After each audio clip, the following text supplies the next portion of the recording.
Всем привет!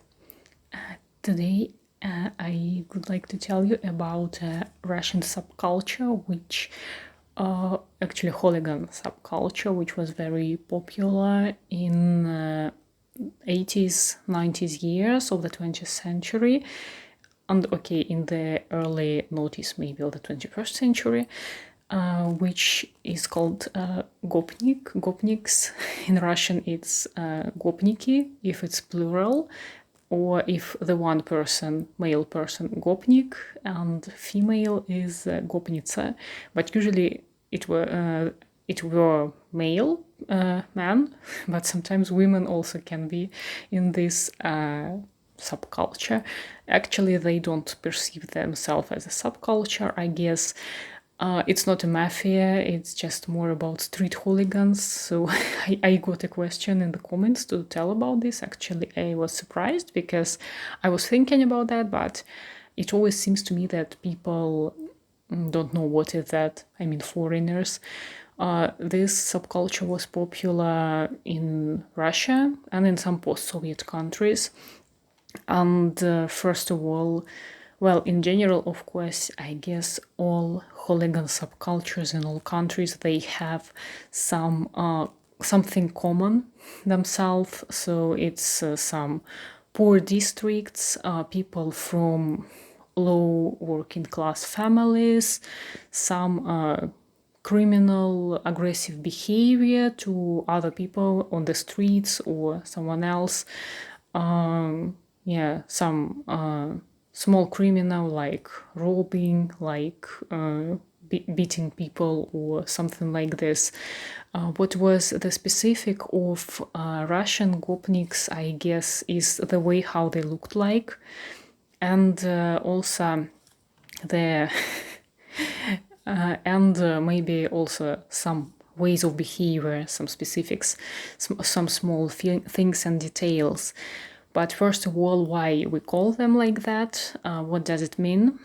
It's pretty old name, and the beginning takes place in the beginning of the 20th century, very, very beginning of the Soviet Union in St. Petersburg. It was opened the like social block of flats for kids and teenagers who lost their parents, or they are from some very unwealthy families.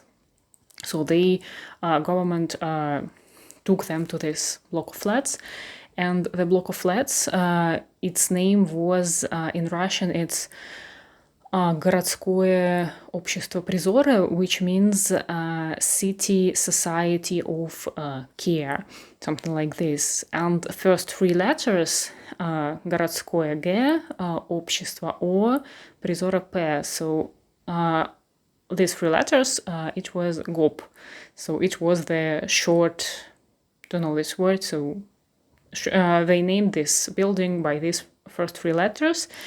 And people who lived there were named Gopniks, and very soon this name took negative connotation because, of course, kids and teenagers were very unwealthy, and living there they caused lots of problems in the neighborhood because they do lots of small crime, were aggressive to people, stole money or something, could beat someone or something else. And that's how actually street hooligans got the name Gopniks, in Russian Gopniki again.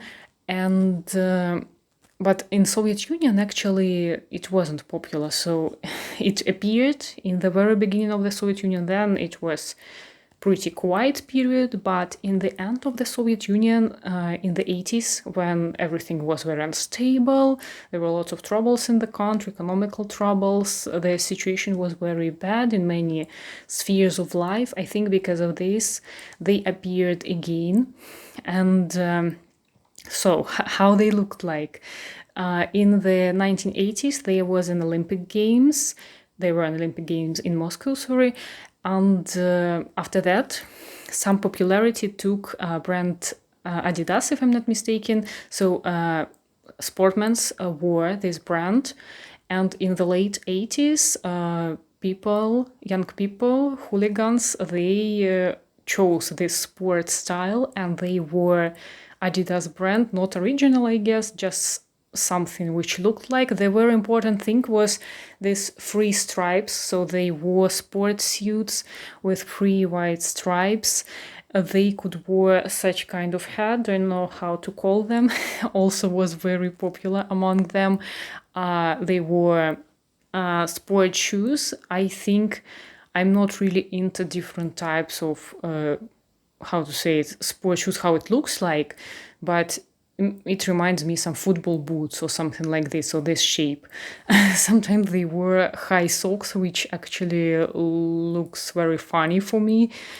And what they were doing, yeah, they had some groups, street groups, and usually they were teenagers or people, I think, till 35. I think Gopniks can't be really mature, but everything can be. So usually young people were Gopniks, and what they did, they spent time on the streets or in the entryways of block of flats. Usually they seated, how to say it, in a squatting way, so squatting. That habit was taken from prisons where people can sit like that because, for example, they have nowhere to sit and not to sit on the floor. They sat like that. And that's a very funny thing that if you sit like that, your heels must be on the earth. For example, I can't sit like that and put my heels on the earth. I don't have such a good stretch. But for Gopniks, you have to sit with your heels on the earth. And there is a phrase in Russian. It sounds like there is a rhythm. So пятки поднял, район потерял. Literally, I would translate it like, if you raise your heels, you lose your neighborhood. So it's not like real cool guy sit. Yes, for Gopniks, it's a very popular term. In Russian, it's четкий пацан, which I would translate like clear guy. So you clear guy only if you do some number of things, which is typical for some criminal groups or some other subcultures or with some unhealthy behavior or something like this. The rules are very strict. Usually, of course, like all the hooligans, I guess, in many countries, Gopniks, they are pretty racist, homophobic, aggressive, conservative, don't like, in Russia, like everything Russian, don't like anything Western, but actually they were looking for a reason to kick someone. They could find any reason, no matter what you do, where you are, where you're from, and so on. Another habit of Gopniks is eating sunflower seeds. So sitting in this squatting way and eating sunflower seeds because it's a very cheap snack in Russia and some post-Soviet countries. So they eating these sunflower seeds and taking the rubbish on the earth, drinking beer. So there is smoking, so having lots of rubbish after themselves. They can start chatting with pedestrians in some aggressive way, like asking, can I call, for example, oh, you don't have phone, what if I find it? Or do you have some cash? Or you don't have it, then jump. So, I mean, if, of course, I'm talking about, it's not, now it's all about stereotypes. Now we have no Gopniks as a subculture. I think in Russia we don't have any subcultures nowadays except anime groups. So I mean it's not about Russia. I don't know. Are there any subcultures popular in your country? Because it seems to me that nowadays subcultures in general they disappeared, and I see really only people who like anime who dressed this way. That's the only subculture I can see nowadays on the streets. But I'm talking about the period of time which was 20, 30 years ago, or even 35. So, 40, 20 years ago, it was actual. Now it's stereotype. So it's now it's not like that any longer. I've seen Gopniks maybe when I was a kid or teenager the last time, and that's it. Now mostly people film some parodies, or even that, now even they don't film. They filmed when I was a teenager some parodies. There were some TV series about them, very popular, by the way. So this culture, it was popular, but even 15 years ago, people laughed at it because it's super funny, actually. I mean, how they behaved and pretended that it's cool, how they looked like and pretended that it's cool. I remember the TV program. It was taken from British TV program when people wanted to change their style, and there was a robot named Pod, and it changed people's style. And there was one episode with Gopnik. Of course, it all was fake. It all was by scenario. It was funny, just that this guy he told that he's typical guy, he's cool, and he doesn't wear bags, for example. He don't wear bags because real men don't do that, so he wears the plastic bag all the time, black plastic bag. And that was funny. But actually, talking about bags, I also seen Gopniks wear this kind of bag. In Russia, we call it banana bag, bananka in Russian. Sometimes Gopnik wear these bags. Usually they don't have any bags, backpacks, no. Or I've seen this like plastic bag, but it's super funny, and it's so stupid actually. And yeah, there were lots of parodies in mass media on Gopniks. So now it's more funny than scaring or something, because yeah, they are actually not exist. Yeah, there are some how to say it, echo of this culture. People, teenagers in some working class district, yes, they can wear these Adidas clothes, not even all clothes, but pants, for example, these boots, but that's it, I think. Yeah, I think because of the internet now, in general, teenagers tend to be more modern, they know more about culture and all that stuff. But still, in Russia, this culture, if I can call it like that, this Gopnik culture took a big part for that period of time. It had some impact on people, and it really was like that. But now it's not. So if you hear something about Gopniks, it's last 15 or even 20 years, it's a stereotype. And there is nothing like that. Maybe, okay, of course, Russia is big. In my region where I live, in northwest of Russia, it's not like that. But I believe in most of the regions, it's not like that any longer. Maybe in some furthest one, which are still in 20 years ago time, maybe. But you need to go there and find these places.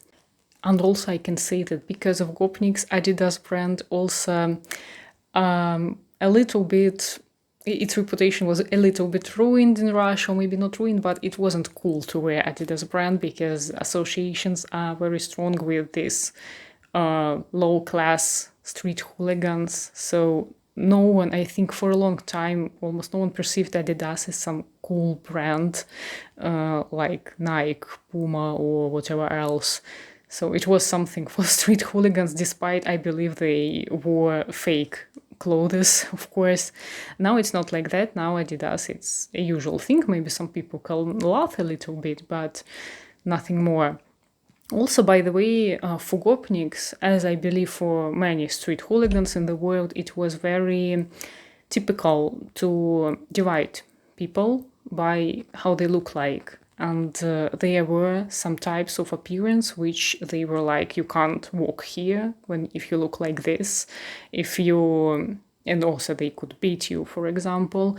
Or some brands. For example, maybe 15 years ago, I heard that in one of the districts in my city, you couldn't wear North Face brand because these hooligans, they gonna beat you. But I just heard it. I don't know if it's true or not. that it was the last time I heard something like this. So there were some brands which they didn't like, and they were like, in our neighborhood, we decide what you wear or not. And if they don't like it, then they can beat you because you wear something like this. I heard about it. I never came across anything like this, never seen even. And yeah, I can tell you that I've seen them only in some TV series, in some parodies, and in real life, no. Or I don't remember because I was really a little kid. If you are interested in this culture or in this existence of this subculture, there was a recent TV series. I once talked about it. In Russian, it's called Slovo Patsana. I don't know how it's translated in English. Maybe the word of kid. I don't know. I'll check and write it down. And it tells about the late Soviet Union and the group of these Gopniks, teenagers. And it's very interesting, by the way, despite I don't like these topics. It's not interesting for me, but it's made very well, this TV series. And if you're interested, you can. I believe you could find at least with English subtitles. I don't know. I think it can be available, but I don't know, because if there were no sanctions, I believe Netflix would buy it. I don't know. Now, probably not. I never checked. But maybe you can find it with English subtitles. So if you are interested in this subculture, you can check this TV series. I hope that was interesting for you. My story was interesting for you. Tell me if you have any subcultures in your country. Are they still exist? And how do you have or had something like Gopniks in your country? That will be very interesting for me to read. Thank you very much for watching, and пока-пока.